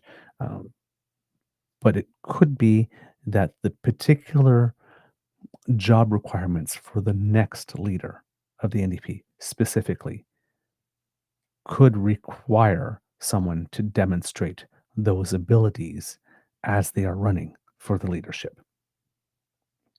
And the race rules, if they are well designed, might be designed with that in mind. Don't just be charismatic and don't just have a platform, but show us uh, as you are competing to get the job that you will actually be able to do this job as it needs to be done in this current and precise moment. So if the rules are written in such a way that you're testing the candidates for what it is that they actually will be needing to do once they become leader, you probably lose out, yes, on a certain number of candidates because you set some barriers that are high, but you probably also create the winning conditions to have a better feel of candidates that actually have the specific qualifications for what the party needs, both internally and externally, at this precise time. But these are decisions that will cause a lot of discussion and some consternation within the party faithful and longtime supporters of the party and people that just believe in the overall mission. And I'm going to sort of flip a little bit what Mr. Grizzly says when he talks about progressive conservatives, that we need a strong progressive conservative party in Canada. I also believe, and I think Mr. Grizzly would agree here, that we also need a strong, more social democratic option. Like this, a strong citizens or workers party, a labor-based party or something. That is needed. Canada only benefits from having that voice there. But again, as Andrew Thompson was mentioning, is the NDP identity-wise want to be a party that says, you know what, we're good with 25, 30 seats in this seeming environment of continuous minority parliaments, that are not that far away from majorities? Or do we actually want to be a viable contender as a government in waiting? When you're moving from 7 seats, non-official party status, to wherever you want to go, hoping that the only way forward is up, the ambition, even though in politics you're supposed to compete to win, like this, and that's the general thinking, the ambition might need to be smaller and more realistic at this point, because when the Liberals went from third place to a big majority under Trudeau with his first win, that was the first time, probably the first time in Canadian history that had ever happened. It's not a typical thing. So it's not a thing that the NDP should be looking to and says, well, that happened once for the Liberals. It could happen for us too. That's probably not on the menu at this particular time. So, yeah. But when you make that decision to have a more realistic ambition, and the ambition is not to win or to form government, then you get the typical questions that you could expect. Then why are you even in this if you don't want to win it? But we've all rolled our eyes many times when we've seen the NDP being third or fourth in polls and behind by a solid 12 or 13%, and the NDP leader comes on the TV and says, we're running to form government, a majority government. And then you see how people's eyes roll and glaze over because they know it's not serious. It's the thing you need to say to avoid all those other questions. But maybe it's better to just have a substantive, meaningful answer to those lazy questions and have a more realistic goal. Listen, we want to be government in waiting, but it's not going to happen in just one term. It's probably going to happen over 2 or 3 elections. So we need to rebuild, and then we need to show that we can actually do the job, and then we need to gain the confidence like this. So it's going to be a 2 or 3 step process, but we're committed to it. And if you stick with us, we'll get there. It's not as satisfying as, hey, we're in it to win it. But it might be, you know what? I can get on board with that because this seems like a realistic and credible plan. So there are trade-offs in your party positioning. But if the NDP were to do that, it would be for Canada and adversarial sort of Westminster politics, zigging when people would expect one to zag, to actually say, no, we're not looking to form government next time around. But this is what we're looking to do here, given the current context. You can sell that message. Because if you're willing to accept being bombarded a lot, especially initially, with a lot of lazy questions until you manage to impose and set that narrative. Like, you need to stop asking those questions. We need to move beyond those because we've got other things to talk about. So it will be interesting to see what happens to the NDP. But this will probably be the most interesting federal NDP leadership race in quite a long time because it is a free-for-all. Anybody, so long as you can raise 100,000, but it's a free-for-all. The prize doesn't seem to be that shiny. And anybody who's going to be taking that job would be essentially be trying to tell people that you're not hiring me as leader for just one election cycle here. It's going to be 2 or 3 if we're rebuilding. So somebody that can come in with an actual credible plan like this and show some strategic and tactical ability in this case might be the person that has the early leg up in the race. All right. Other topics that we have for you today. This is a little bit of a potpourri of things that we've got going on. Remember a couple of days ago when we mentioned that Doug Ford had pretty much swallowed himself whole, and with regard to the alleged apology he making some very, very, very racist and unflattering and unkind comments about Indigenous people coming to him hat in hand, and then later on having his environment minister, Todd McCarthy, co-write a letter with the Alberta Environment Minister, Rebecca Schultz, seeming to indicate that it might not be a great priority for the federal government to table laws ensuring that there would be potable drinking water on reserve and access to fresh waterways on reserve, because that would destroy competitiveness. Well, it seems that there's a reaction to that. Some Ontario First Nations have been without clean drinking water for decades, so some chiefs couldn't believe that the province's environment minister suggested that the federal government not go ahead with a bill that aims to fix that.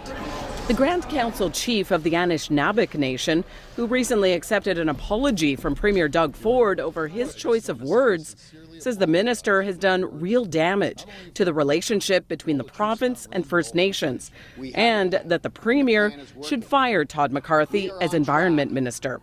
It all goes back to a letter McCarthy and his counterpart in Alberta sent to the federal Environment Minister at the end of June.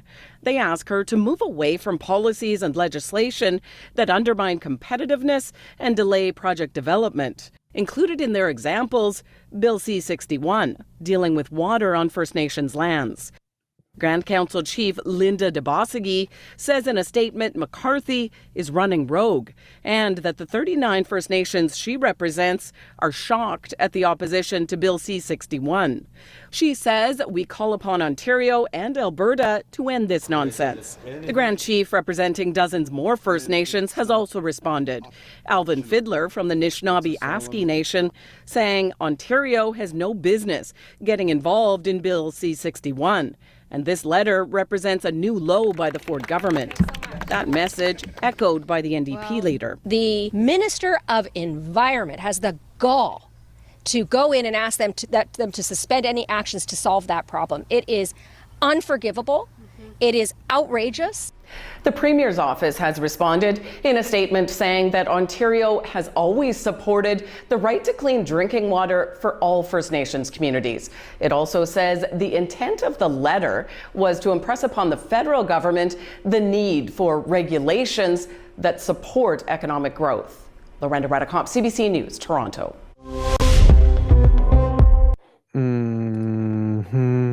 Sure thing.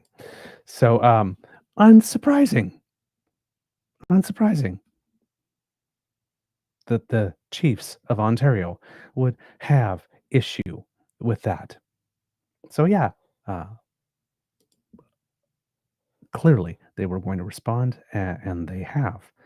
An update for you with regard to Manitoba wildfires.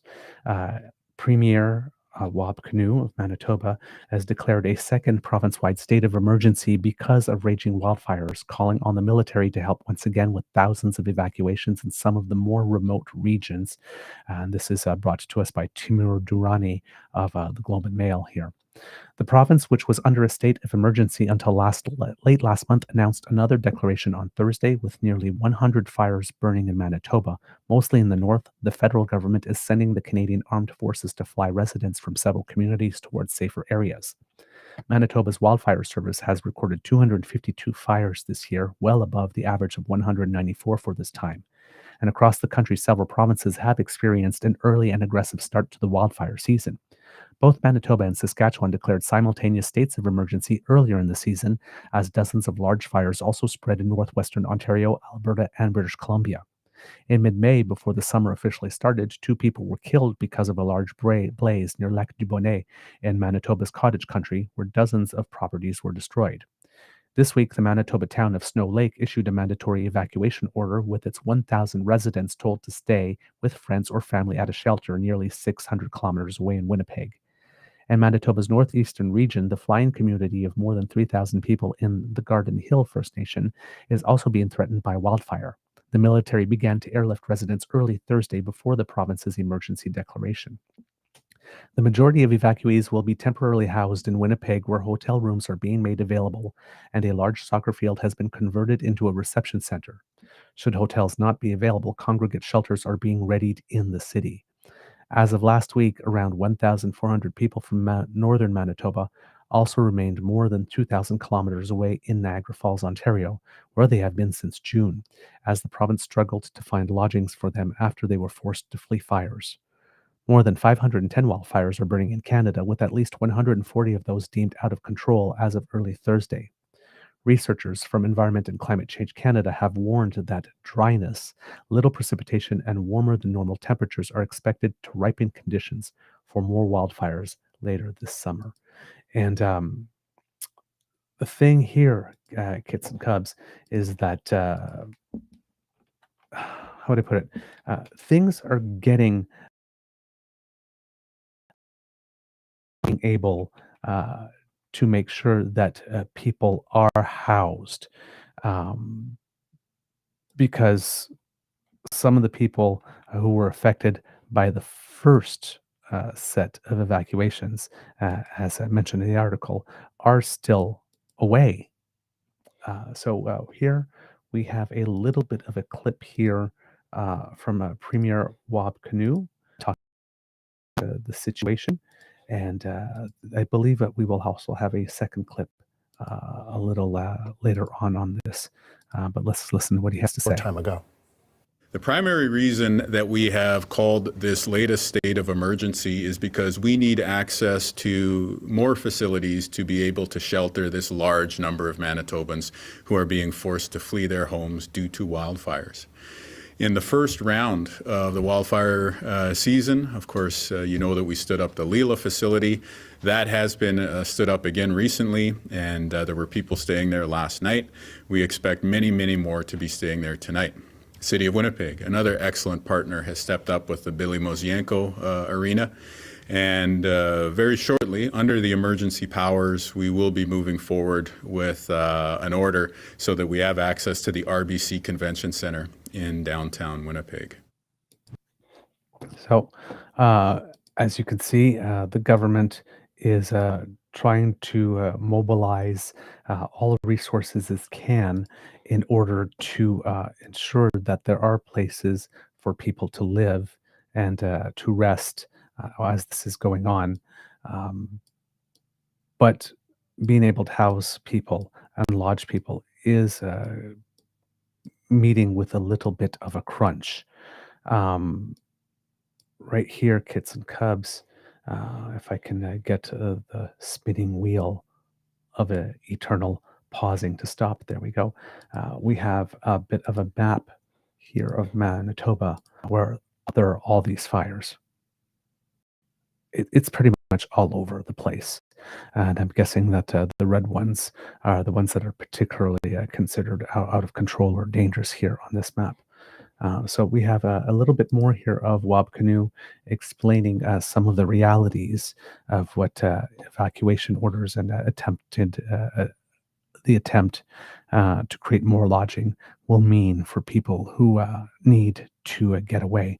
And of course, we have to remember that I think at the peak, there were 22,000 people that had been ordered evacuated at one point in the first go round. Some of those people are still away.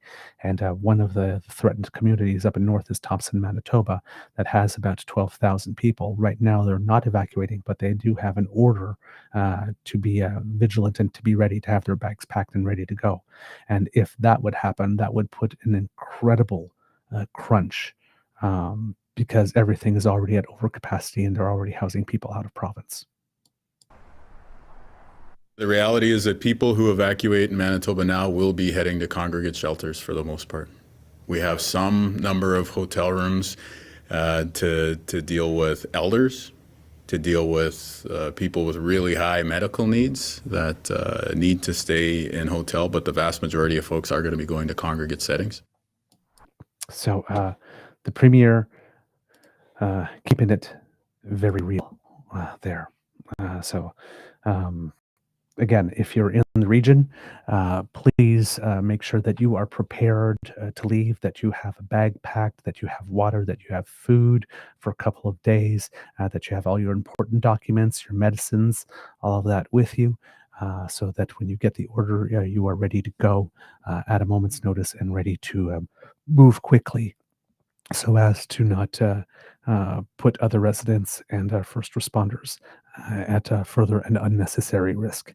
But yes, if you are affected by an evacuation that is to come, you should expect that you will be in moving to a congregate setting if you do not have friends or family or another place to go, because there are no longer much hotel space available so that people can still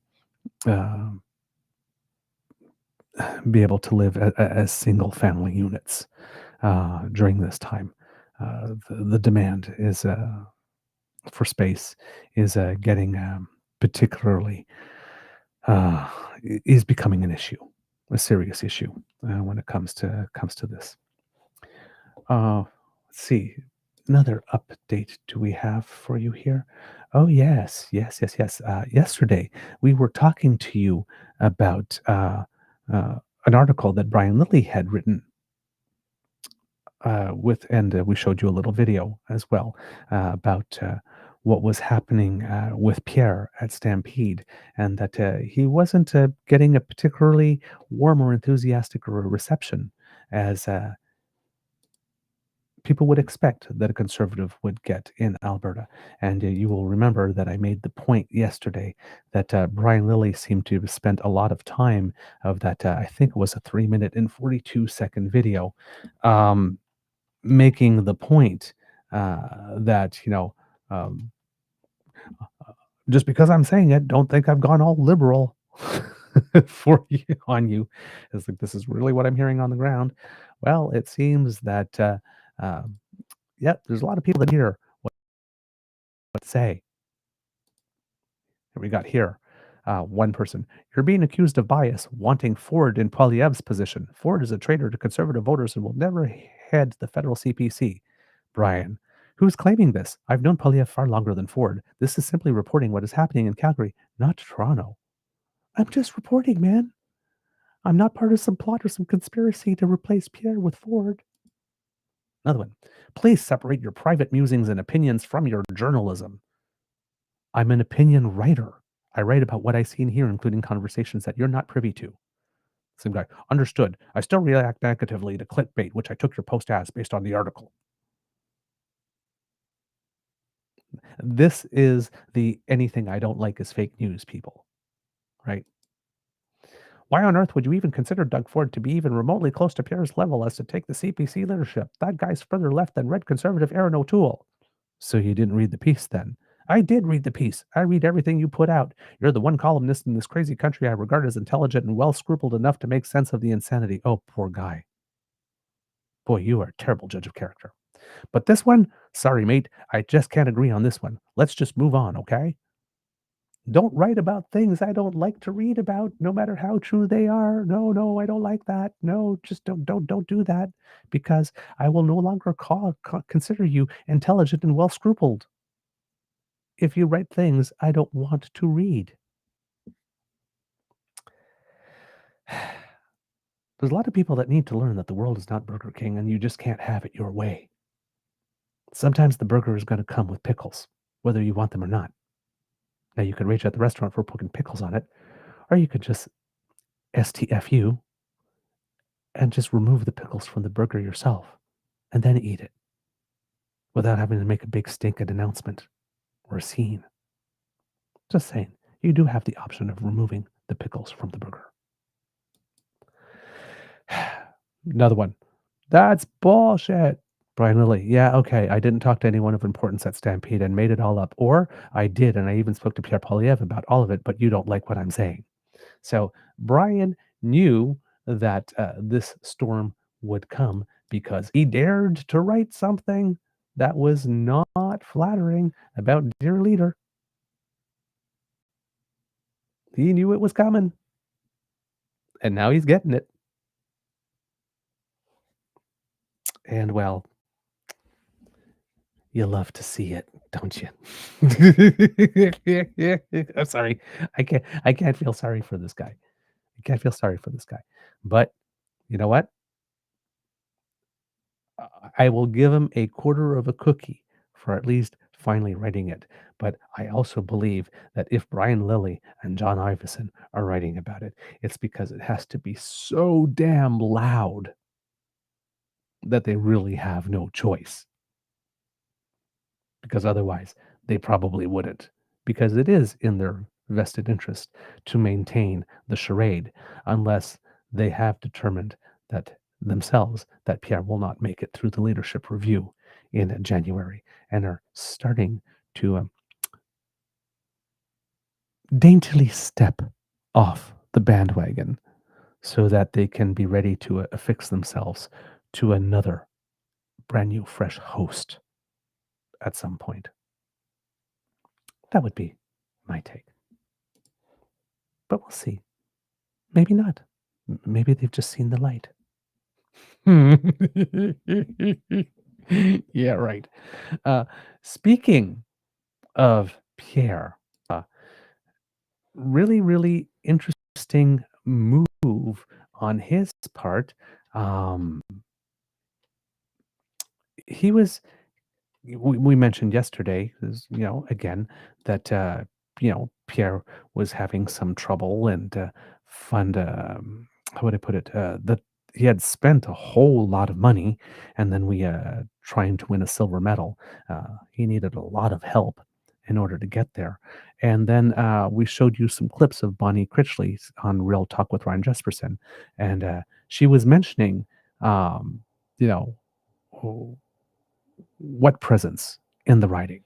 And Pierre Poilievre validated Bonnie Critchley yesterday on that front by campaigning for his seat, allegedly, in Battle River Crowfoot from Vancouver.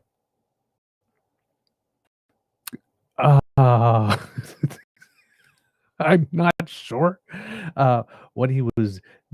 Well, I mean, we know what he was doing there? He was at a construction company, Orion Construction, which that's in the lower mainland of British Columbia, and it would seem that the owner of Orion Construction is a very loyal and faithful donor to the Conservative Party of Canada. But what I'm not understanding is that why is he, Pierre, there? I understand he is the leader of the party, but there is an interim leader of the opposition, and the interim leader of the opposition could have made this trip to British Columbia to meet workers. And again, Pierre is in a blue vest, so he's cosplaying again. He just loves his little costumes, doesn't he? And but yeah, Andrew Scheer could have been there meeting the donor, shaking the hand, taking the pictures, while Pierre would have been in Battle River Crowfoot knocking on the doors. But clearly, there's only room for one star in Pierre's sky, and he learned nothing from getting booted in Carleton. So, yeah, he's just allowing Damien Carrick and Damien Carrick's team of campaigners do the campaigning for him while he goes to fundraisers and photo ops. Again, not really sending the message to the people of Battle River Crowfoot that he really wants to earn their vote here. But hey, it's his party, and he can cry if he wants to. Just seems to me to be a really odd thing to be doing. Let's see, how much time do we have left here? Do I have time for one more thing? Yes, one tiny little more thing. Which is not an update here, but this is a new bit since we talked about Doug Ford a little bit.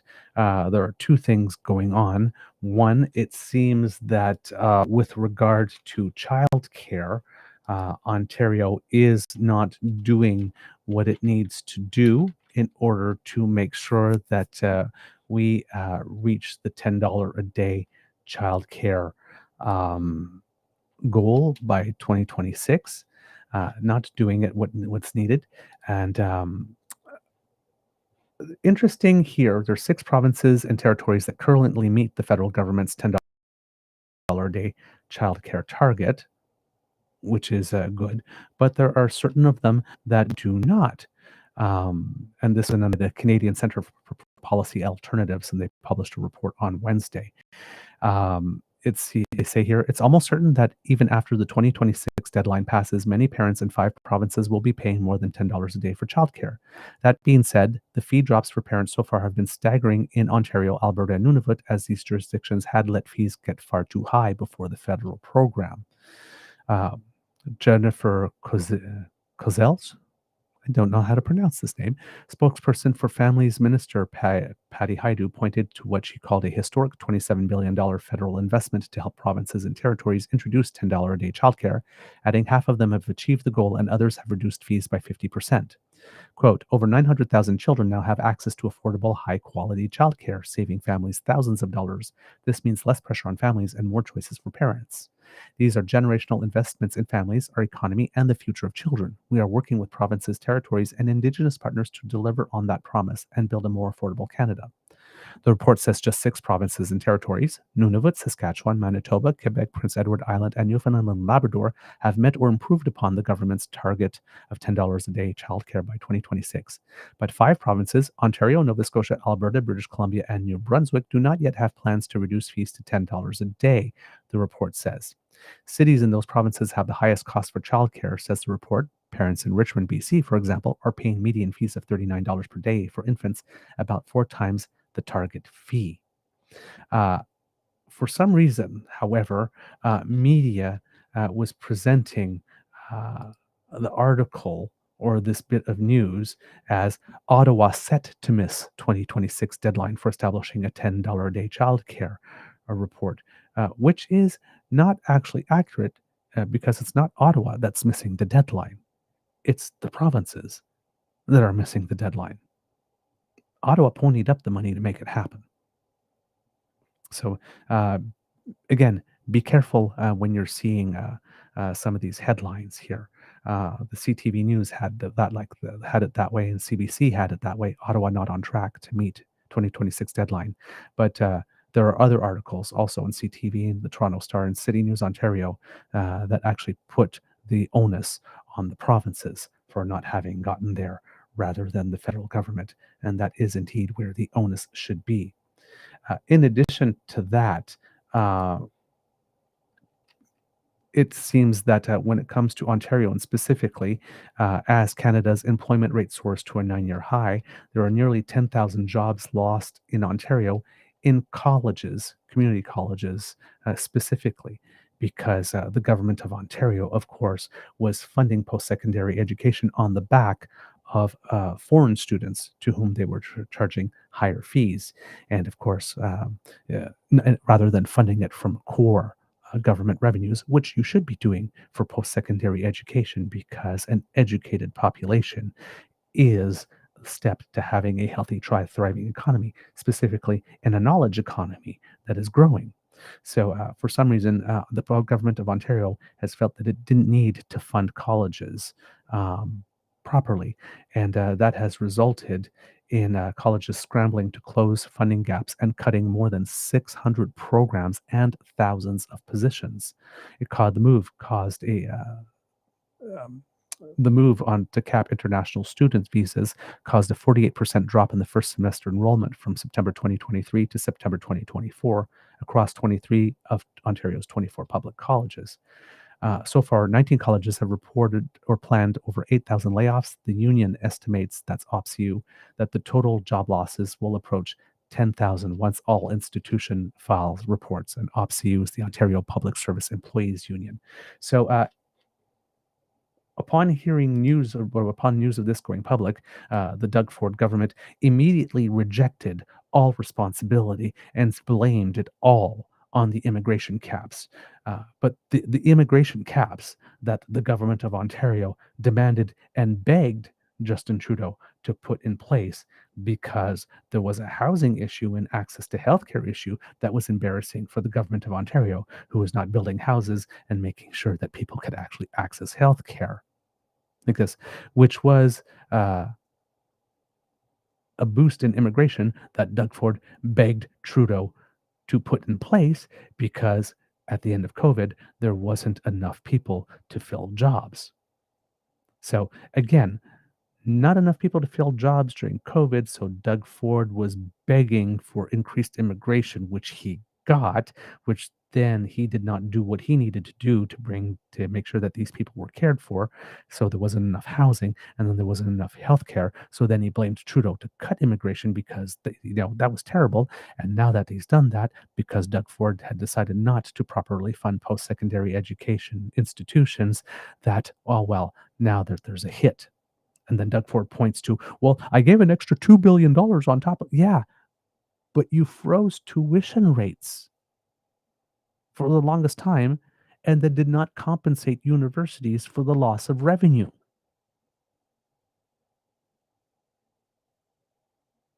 What do you expect is going to happen? You kept on charging more and more to foreign students, treating them like ATMs. And then there was an immigration cap because there was excess demand on housing and healthcare, which you complained about. So every time you complain about immigration, whether it's too low or it's too high for what Ontario needs in order to develop economically, and you get what you want, but you don't do your part. And all you do is say, I threw money at it, so it's the federal government's fault. But just like Trump, I don't accept any responsibility.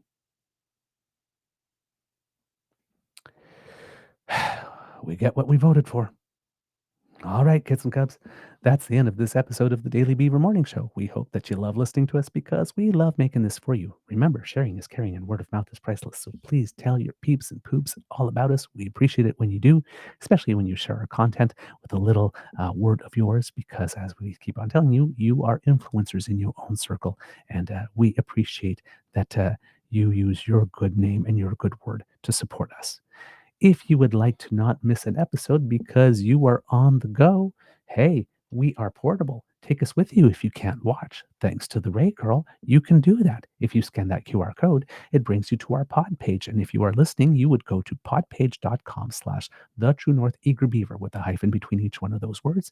And when you get there, if you click on subscribe, when we have something fresh off the bandwidth in terms of podcast form, it comes directly to your favorite podcast feed. No fuss, no muss. And if you're listening to us on podcasts and can give us stars and reviews, that helps us with the algorithm. So thank you for your help on that front. If you would like to help us in another way, then please, you want to get down to the True North Eager Beaver Incorporated YouTube page.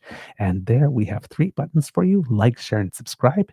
Please give them a little click.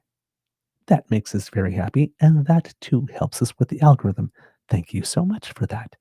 And if you would like to help us in yet other ways, well, hey, we would appreciate a contribution to the Emergency Beaver Lodge Hydration Fund. Yes, because you need to do all that you can to keep your beaver moist, because dry beaver is just a terrible thing. So, if you would like to make sure that I remain hydrated and humected, a little bit of change falling into the bottom of that jar does all the good. A cup of hot chocolate for your favorite beaver, or a cup of dark bitter coffee for your favorite grizzly, helps us bring this show to you that you enjoy. And we thank you so much for your generous contribution. And thank you again to Kit Carlos for your enthusiastic expression of encouragement. I know you sent us a little word, so we'll probably thank you twice, because we'll probably be mentioning it again on another show so that we can read what your word out to us was.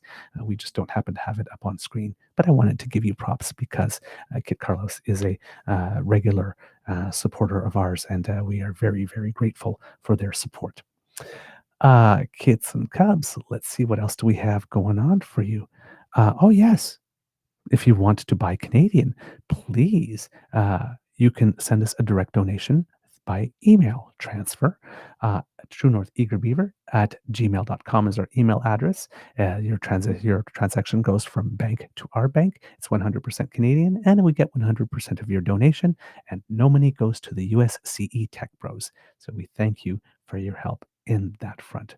Because democracy is something that you do, kids and cubs, mypcalberta.ca. Please, if you live in Alberta, sign the petition. 9,000 signatures are needed in order to be able to revive the Progressive Conservative Party of Alberta and register it with Elections Alberta. Albertans probably need some actual real and reasonable choices given what the UCP is doing right now. So please, even if you don't intend at the moment to vote for another party, at least make sure that you have some options and sign the petition. Never hurts to have options. Words of wisdom, kids and cubs. Oh boy, I'm a little short on wisdom today.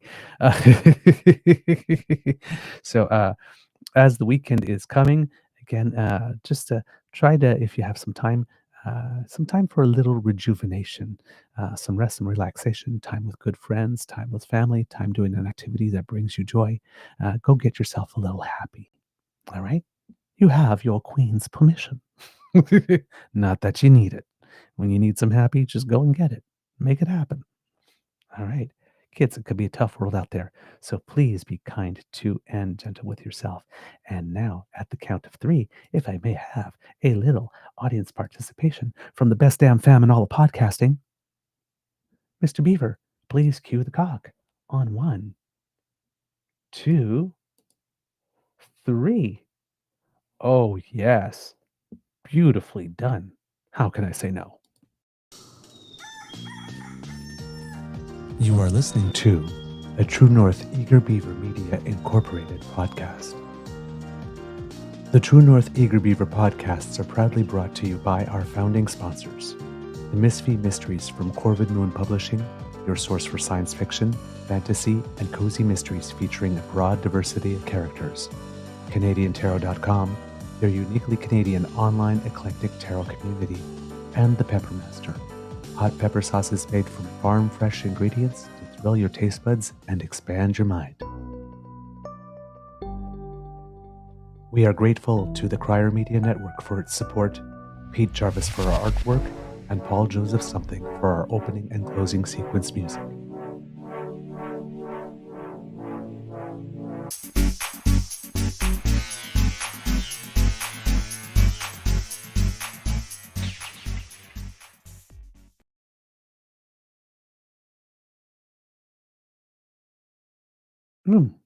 It seemed to be slow coming back to you. There we go. Just a little bit of Canadians who make us proud. Toronto Blue Jays had a 10-game winning streak. Unfortunately, came to an end with a loss, I believe, to the Chicago White Sox. But they are atop of their division. Now we're only about 93 matches into a 162 game season. But hey, fingers crossed. Maybe there's a potential for World Series run. It has been a long time in Canada. That would be a lot of fun to cheer on. Okay, kids and cubs, have a wonderful weekend. Amour et bisous, and we will see you on Monday. I will miss you until then, though. Bye.